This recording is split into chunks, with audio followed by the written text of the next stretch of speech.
Hello, welcome to another video for Intelligent Politics Online.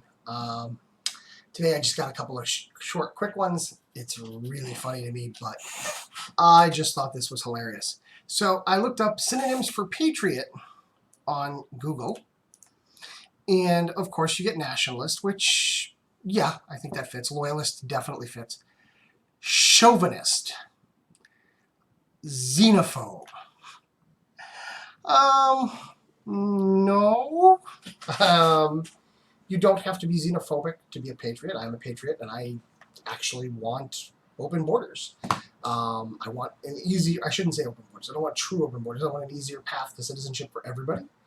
But, you know, hey, I lean libertarian on this, and I think that the more open the border should be is better, although I do understand that we need some control of the borders. So I'm not like a hardcore libertarian on this, but I'm definitely a patriot. I'm not a jingoist either. I don't, definitely do not support war. At least not wars of aggression. Wars of defense are perfectly legitimate. Wars for the protection of rights are perfectly legitimate, but wars of aggression are definitely bad. Chauvinist. I'm a stay-at-home dad so that my wife can be the breadwinner. I have done my best to drive my wife into a better position and better standing at work. If I'm a chauvinist, all chauvinists should try to be like me. So that's just hilarious to me. But then I wanted to go to this one, the 14 characteristics of fascism. Powerful and continuing nationalism.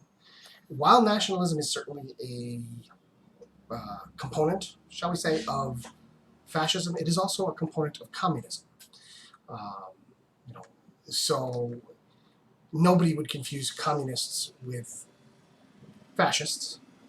So no, nationalism in and of itself is not anything to do with fascism, and it's just a tool used by fascists, but it's a tool used by most governments around the world, and even today, to get them to have better, better support for the public, for their policies that they are containing. Disdain for the recognition of human rights. Okay, what about communists? Again, communists don't believe in human rights at all. They might tell you they do, but ask them what rights you get to preserve that are personal rights that you get to maintain. And the answer is none. The rights are the rights of the public at large. And if you violate those rights, you get thrown into re-education camps or executed, and true communists cheer this idea. So let's, again, disdain for recognition of human rights. Okay, sure, fascists could be argued, and I would argue they do. Disdain human rights, but so do communists. So this isn't a characteristic specific to fascism. Oh, wait, I hear you're going to say, but it's a combination of the factors. Well, if we go with 1 and 2, we could be communist, we could be fascist, we could be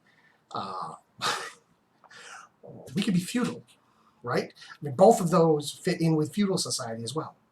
Identification of enemies and scapegoats as a unifying cause. Okay, well, let's see. Every society creates its own boogeyman. Communists do, fascists certainly do. Modern Western democracies do. Religious theocracies do. I mean, literally, these first 3 points are all points that apply to literally every culture, literally every government. Supremacy of the military. Even when there are widespread domestic problems, the military is given a disproportionate amount of government funding, and the domestic agenda is neglected. Soldiers and military services are glamorized. Soldiers and military services are glamorized in almost every culture because they protect what your culture stands for. So that is, again, a pointless thing.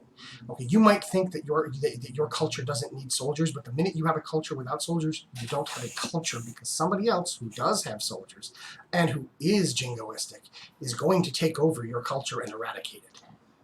Okay? Military is given a disproportionate amount of government funding. Again, that's really disproportionate is an interesting term. The entire purpose of a government is to provide for the common security of the people. That means the first job of the government is to provide a military. So whatever domestic problems you have, the government still has to provide the military as the first function. I mean, it literally doesn't serve a purpose to have a government if it doesn't have a military.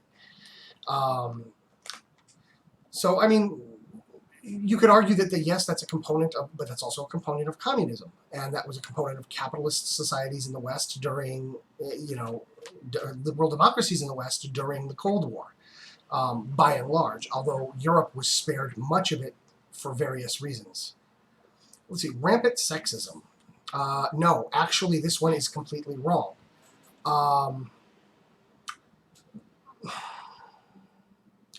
Not completely wrong. It is right from a certain modern perspective. It is completely wrong from a liberal viewpoint of the time frames in which it exists. Gender roles are strict under fascist regimes, absolutely, but they're also strict under communist regimes as well. You should take a look at some of the propaganda about giving childbirth after the Great War. Controlled mass media. Yeah, I would agree with that. But that's not necessarily a fascist thing. That's a totalitarian thing. Totalitarian states always control the mass media. There are lots of different types of totalitarian governments.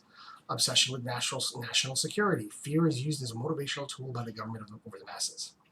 Again, this fits into the category of many different government types. This isn't strictly a fascist thing. And in fact, up to this point, we're halfway through this 14 characteristics. And they apply to most government types, except for, perhaps, controlled mass media, which, in the liberal Western democracy is definitely not true.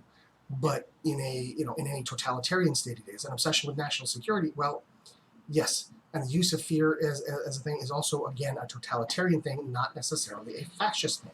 Take a look again at any Cold War propaganda from both sides during that period of time. Religion and government are intertwined. Yeah, I'll give you that. But not the way that they're implying here. Governments in fascist nations tend to use the most common religion of the nations as a tool to manipulate public opinion. This again is more of a totalitarian thing, but this is actually much more a fascist thing. So I will give you point 8. Point 8 is definitely much more fascist. Point 9, corporate power is protected. No. If you take a look at Nazi Germany, while corporations were definitely protected as compared to communist states, fascist states are not necessarily communist. They are limited in what power they maintain. Their power is limited to that which is to the benefit of the fascist state. So no, this is completely wrong. The industrial and business aristocracy of a fascist nation often are the ones who put the government leaders into power.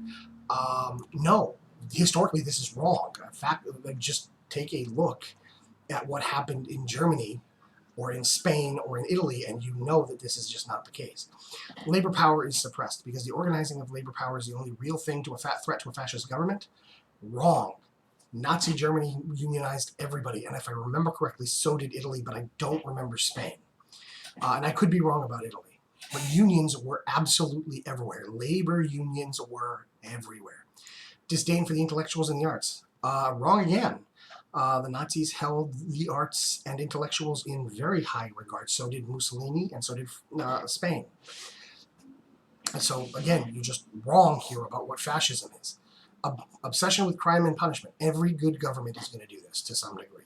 But yes, the police are given limitless power to enforce laws. So I could argue that yes,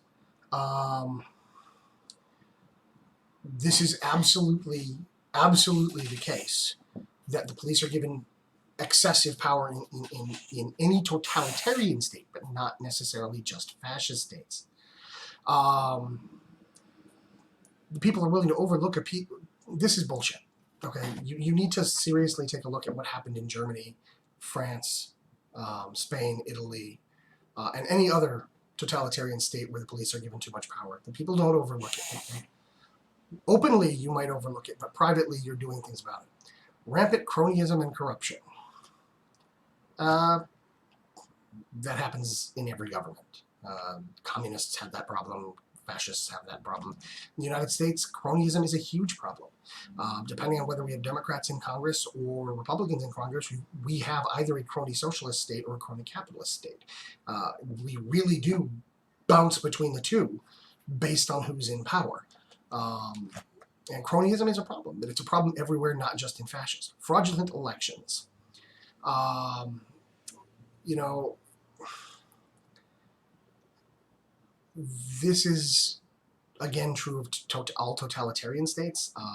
Saddam Hussein famously was elected with 100% of the vote multiple times. Fraudulent elections are definitely a big problem in fascist states. They're a big problem in lots of countries right now. They're a big problem, but not all of them are fascist countries. Russia is pushing the fascist line, but it isn't really fascist at all. And no, I mean, these 14 points are basically Lawrence Britt's opinion of what fascism is. And this guy is a political scientist who clearly doesn't actually know anything about fascism. You know, he claims to have studied them, but I would challenge him directly and say, no, you clearly didn't study them. There's huge problems with your categorization of them. You know, your 14 characteristics are absolutely bonkers. Okay, you can literally fit every government into most of these. So, and you know, unless his argument is that all governments are fascists and he's a total anarchist, which I suppose if he's a total anarchist and you just want to call every government fascist, then there you go. Every government is fascist by that point. Yeah, but that's it. But anyway, I wanted to show you this, the 14 characteristics of fascism, because it's hilarious and wrong. And I wanted to go over the synonyms for Patriot because Google is apparently filled with morons who can't tell the difference between xenophobe, chauvinist, and patriot. I mean, even nationalist is wrong, but I'm willing to let it kind of slide because, yeah, nationalism and patriotism do go together, but they're not the same thing. A loyalist is correct. But jingoist, jingo, isolationist, no. You don't have to be an isolationist to be a patriot.